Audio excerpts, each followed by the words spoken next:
¿Qué tal? ¿Cómo están? Soy Jesús Aguilar y nos da muchísimo gusto recibir a una personalidad extraordinaria dentro del mundo del periodismo y de la comunicación, León Krause. ¿Cómo estás, León? Jesús, qué gusto verte. Bienvenido. Gracias por invitarme.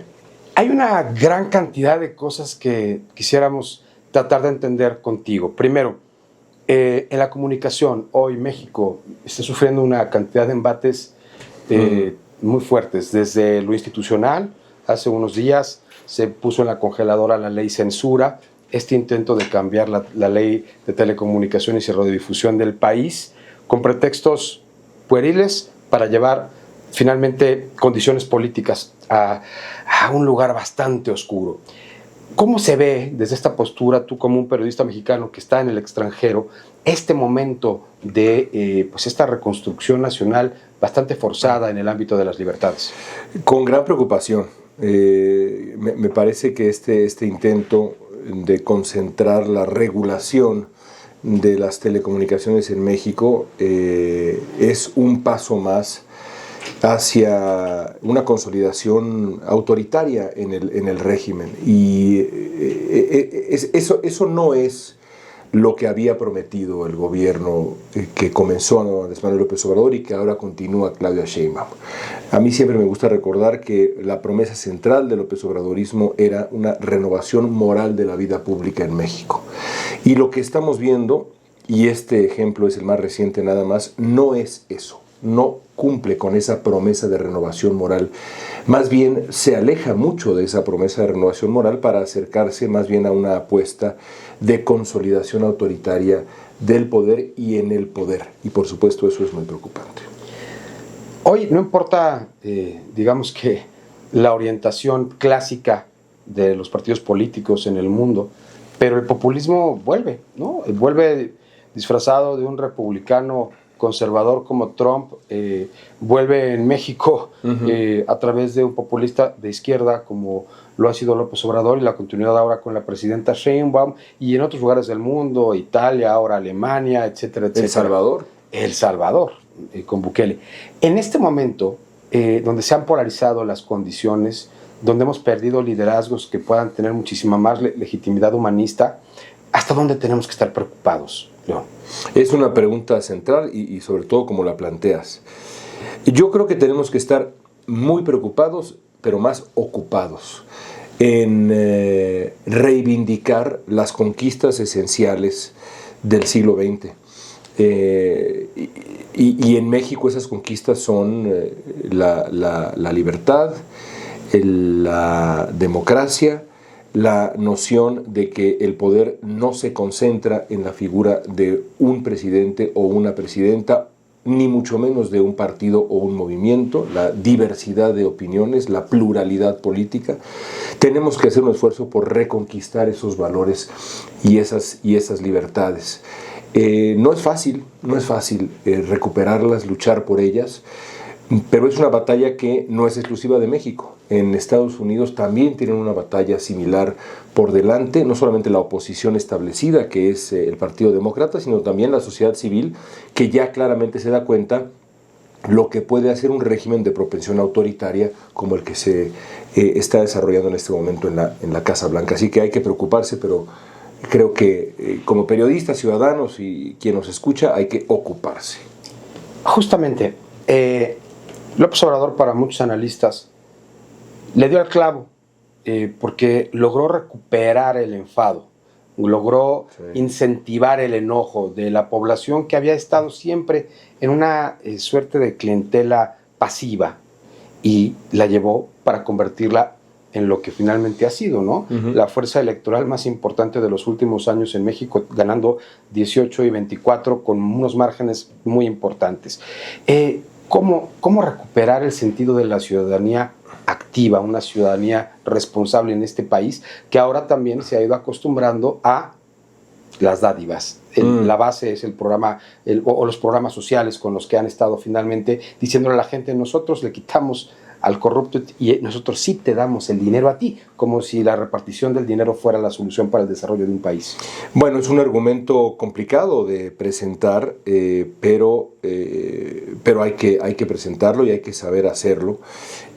Primero que nada hay que explicar, como intentó explicar en su momento Xóchitl Gálvez, ante el embate ilegal, por cierto, del presidente López Obrador desde la máxima tribuna del poder en el país, que era la conferencia de prensa matutina, y lo sigue siendo, que los programas sociales están en la Constitución, pero más allá de eso, yo creo que la respuesta está en encontrar un mensaje que explique por qué vale la pena luchar por la democracia, vale la pena defender la división de poderes, por qué una Suprema Corte es independiente, es importante, por qué órganos reguladores independientes también son importantes, y eso hay que hacerlo en la conversación pública cotidiana.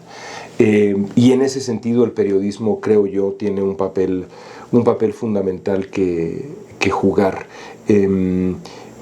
No es fácil desarticular el agravio y esto que anima al populismo, pero se tiene que hacer de manera constante, sin prisa pero sin pausa, explicando cada paso y a cada paso esto que estamos hablando.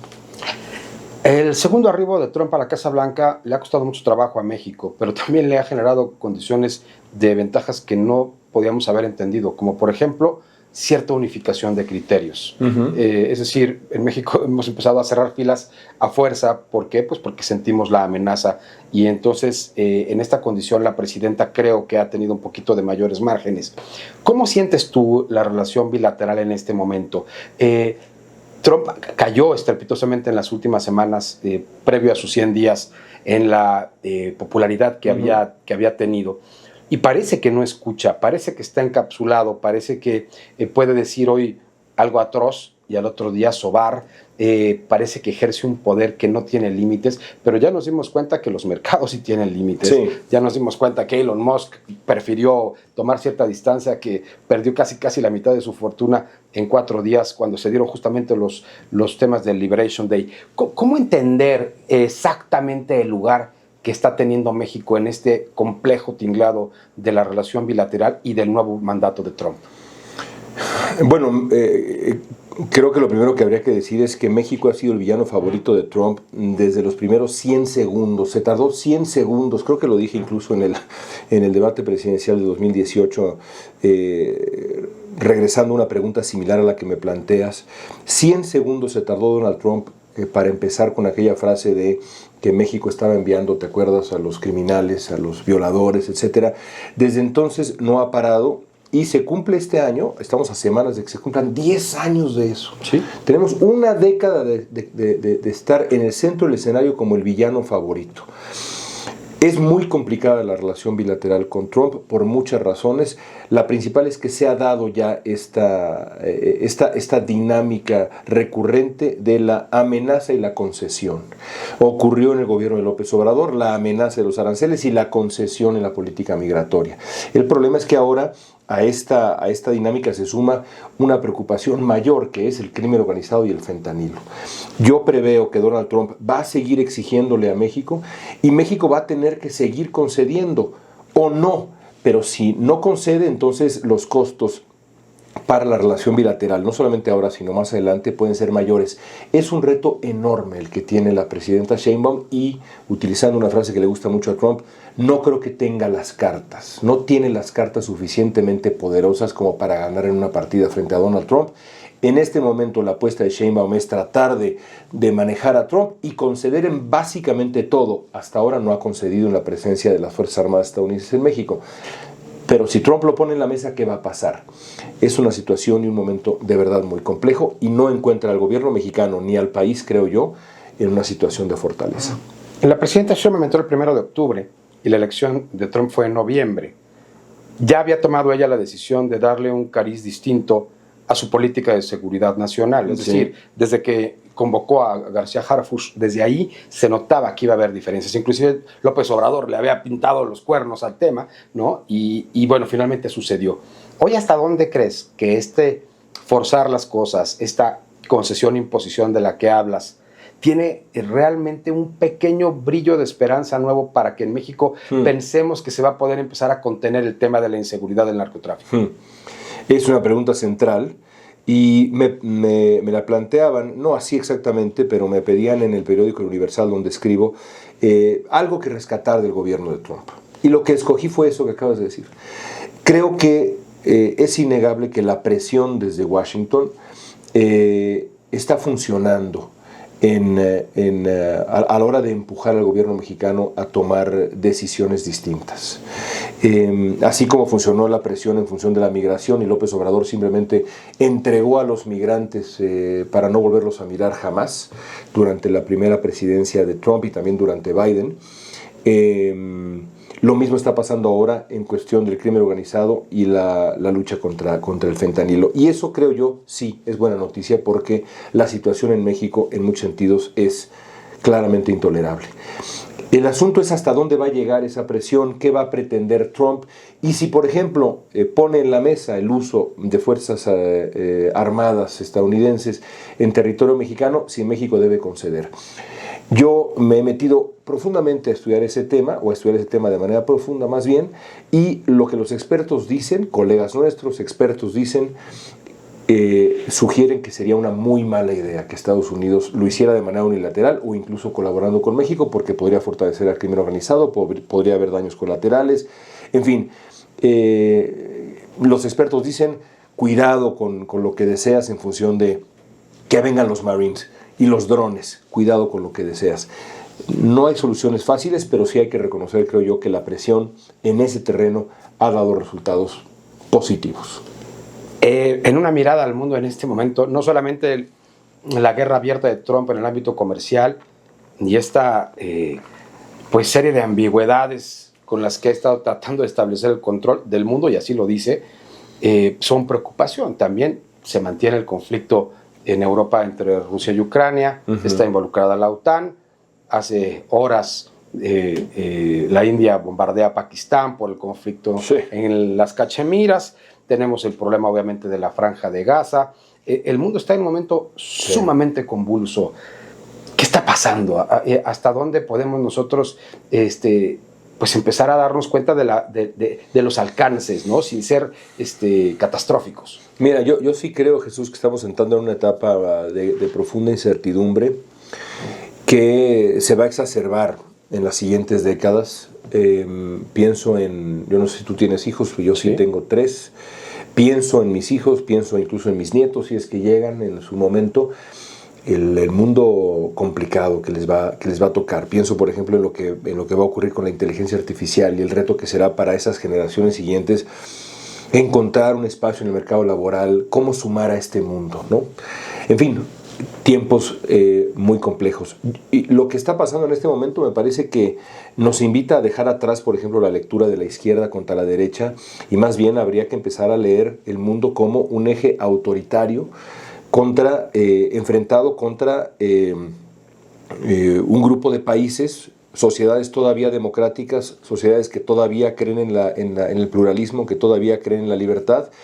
Y creo que la obligación ahora de nuestra generación, con lo que nos resta de vida, las décadas que nos resta de vida a ti y a mí y las generaciones siguientes, será asegurarnos que ese eje autoritario no gane. Porque la concentración de poder en una sola persona, en un movimiento, en un partido, nunca ha derivado en mayores libertades para la población y mayor prosperidad tampoco. Debe ganar la libertad, la democracia, el pluralismo, porque la alternativa es el abismo. Finalmente, 2 temas. México como país, independientemente de las relaciones bilaterales, no tiene oposición.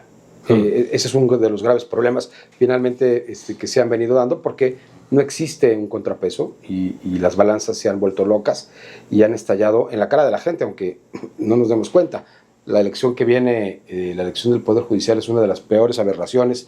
Se va a hacer una de las peores pérdidas de dinero público de este país, y finalmente pues cómo incentivar a la ciudadanía para participar de otra manera, ¿no? Para adentrarse en movimientos. Digo, finalmente Morena es eso, todavía, ¿no? Inclusive está lejos de ser un partido político formal, apenas los están empezando a poner en orden, pero sí funcionó un movimiento ciudadano donde encuentras puntos en común y cualquiera puede participar. Sí, mira, yo soy un firme creyente y de nuevo aquí regreso a nuestra profesión, a exhortar a la información, ¿no? Me parece que la clave del futuro está en que consigamos que las sociedades y por ende los electorados estén bien informados en función de esta elección judicial, elección del sistema judicial mexicano, de que nace la reforma judicial, que ha sido tan duramente criticada. Recientemente entrevisté al presidente Zedillo y bueno, fue de verdad de una contundencia su diagnóstico. Él dice que esta reforma judicial simplemente mata a la democracia mexicana y es muy impresionante escucharlo cómo lo describe. El antídoto para esto, como para otras cosas, está en enfrentarse a lo que tenemos, valga la redundancia, frente a nosotros, con seriedad a la hora de informarse. Es decir, quién va a estar en la boleta, qué nos quieren vender, qué gato por liebre nos quieren poner. No es fácil, hermano, no es fácil, pero es la obligación de cada uno de nosotros en estas sociedades y mucho más cuando estamos enfrentados con tantos medios que confunden, tantas apuestas concertadas por la desinformación, por la conspiración, por sumar nubes a la comprensión de la realidad cotidiana. Nuestra obligación es sumar lo contrario, claridad, entendimiento y sumar votantes racionales al electorado. Para finalizar, el tema interno de Morena, ¿no? El conflicto que ya se ha dilucidado, López Obrador con el poder, ¿no? El gran patriarca, el que le entrega antes de la elección el bastón de mando a Claudia, el que finalmente deja como pendientes en el escritorio de Palacio Nacional las reformas que él quería imponer. Y por el otro lado, una Claudia que necesita tener márgenes, que necesita tener maniobrabilidad y que además se ve pues un poco presa, ¿no?, de los grupos de poder dentro de Morena. Apenas ha dado un golpe en la mesa en el Consejo Nacional de ese partido a través de esta famosa carta que presentaron, pero ¿hasta dónde crees que en este tiempo le acabe de acomodar la presidencia a una verdadera Claudia libre, con un derrotero diferente al que le fue impuesto por el expresidente? Pues estás planteando la pregunta central de la vida política mexicana en muchísimos sentidos. En una entrevista que le hice hace no demasiado tiempo, Guadalupe Acosta Naranjo, sí, líder histórico de la izquierda mexicana, que ahora está en el Frente Cívico, ¿no? Exactamente. Sí. Que conoce a Claudia Sheinbaum desde que Sheinbaum era adolescente. Y yo le pregunté algo parecido a lo que tú me planteas en función de los incentivos para la independencia, el distanciamiento de López Obrador, y voy a parafrasear, pero Acosta Naranjo me dijo, habiendo conocido a Sheinbaum desde que era adolescente, que cualquier persona que pensara que Claudia Sheinbaum se iba a separar de López Obrador no conocía a Claudia Sheinbaum y estaba siendo completamente ingenuo. Eso es lo que dice alguien que la conoce y lo conoce desde hace décadas. Yo lo único que sé es que si no ejerces el poder, alguien más lo va a ejercer por ti. Seas presidente municipal, seas delegado de no sé qué cosa o presidenta de México. Sí. No tiene opción Sheinbaum más que ejercer el poder en sus términos o ser leída como nada más un capítulo de una historia que alguien más escribió. ¿Querrá ese destino? Nos vamos a enterar. Nos da muchísimo gusto que estés con nosotros, León. Gracias por tu tiempo, un placer. No, a ti.